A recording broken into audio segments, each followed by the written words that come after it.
The worst part was not when the river took Ronaldo. It was when I heard him knock on my door a week later, and my mother answered. I have waited many years to write this. I never told the full story, because people here do not like things that cannot be fixed or explained. I moved far from that town, but the river never really let me go. I am not writing this for attention. I am writing because kindness does not always protect you, and because some places remember what you give them. This happened in Portugal, in a riverside town small enough that silence felt loud. The bridge stood there long before us, built from thick stone blocks worn smooth by time and water. Even in summer, it felt cold to touch. Under it, the river ran deep and dark, slow on the surface but fast beneath. I was 19. I worked nights at my uncle's bakery. Flour dust lived in my lungs. My hands smelled of yeast and smoke. Ronaldo walked mornings at the docks. Fish crates, wet rope, early hours. Everyone knew Ronaldo, not because he was important, but because he was kind in a way that made people uncomfortable. He listened, he forgave, he did not keep score. Men mocked him for that. They said kindness was weakness. Women trusted him with keys and secrets. Children followed him like he was safe. He once returned a wallet full of money to a man who had insulted him an hour earlier. When I asked why, he said, "If I keep it, I become smaller." That was who he was. The winter it started raining, it did not stop for weeks. The river swelled past its usual line. The water turned dark brown. The town council put up warning signs by the bridge.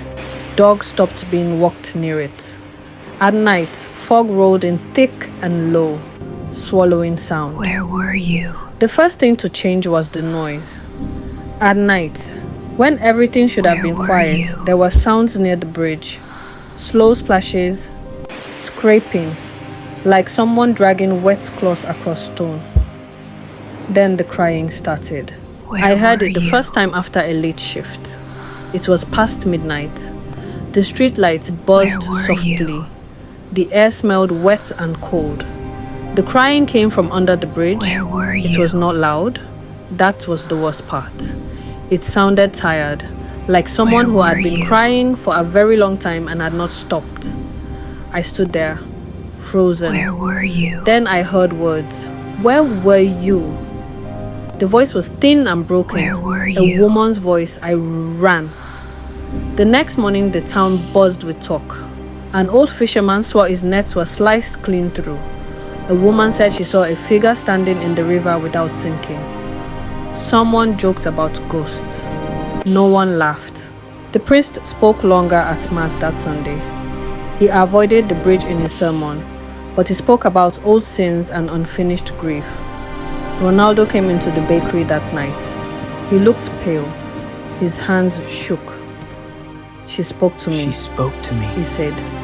I asked him who. The woman under the bridge. I tried to laugh it off. I told him he was tired. He shook his head. She asked me why I was late, he said. That scared me more than anything else. He told me he had heard the crying and gone closer. He said she sat on the stone ledge beneath the bridge, her back turned, hair hanging down like weeds. He said when he asked if she needed help, she said, "You all come too late." I told him to stay away, to call the police. She isn't a criminal, he said. She's grieving. That was Ronaldo's greatest flaw.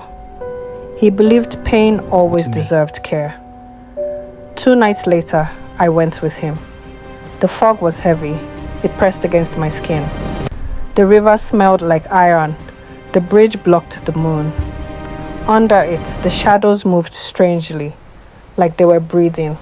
She was there, sitting, still, her back to us. Ronaldo stepped forward.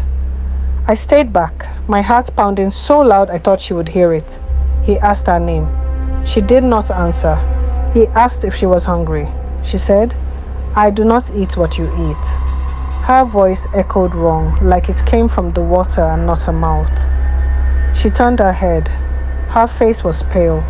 Her eyes were too dark. Her mouth looked stained, like she had been drinking river water. She smiled at me. "You see me?" she said. "That means you are marked." My chest tightened. My legs would not move. Ronaldo stepped in front of me. "No," he said. "Take me." She stood. She was taller than any woman should be. Her feet did not touch the ground. Water dripped from her clothes, though it had not rained. "I lost my child here," she said. I begged. No one opened their doors. Ronaldo lowered his head. "I am sorry," he said. "I cannot fix that, but I can listen."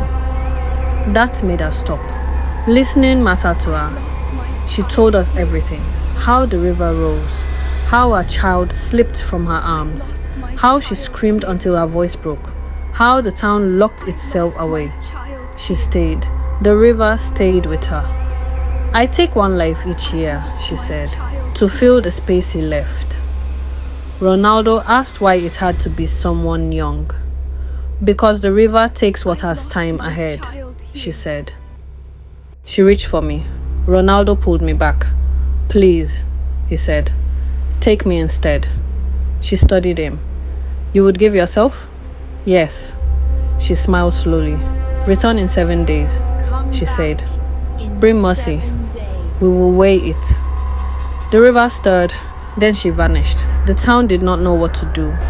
Some people blamed Ronaldo. Some wanted him gone.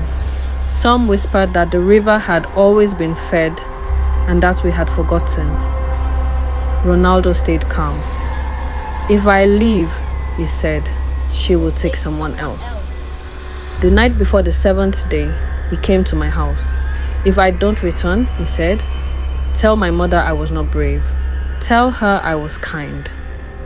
We went together the next night. The river roared. She was waiting. Ronaldo brought bread, salt, and a small wooden toy his father had carved for him as a boy. She held the toy. Her hands trembled. For one moment, she looked human. Then the river surged. "It is not enough," she screamed. Water wrapped around Ronaldo's legs. He did not fight. "Run," he told me. I didn't. She pulled him under slowly, like the river was laying him down. The water closed. Silence. They never found his body. The town moved on. I left months later. I thought it was over. A week after he vanished, I heard knocking. Soft. Polite. I opened the door. Wet footprints led inside. My mother asked who it was. From the dark hallway, I heard Ronaldo's calm voice.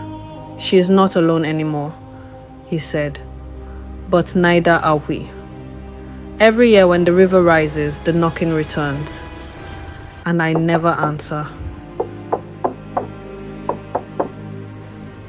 Thanks for watching. If you enjoyed this story, subscribe for more.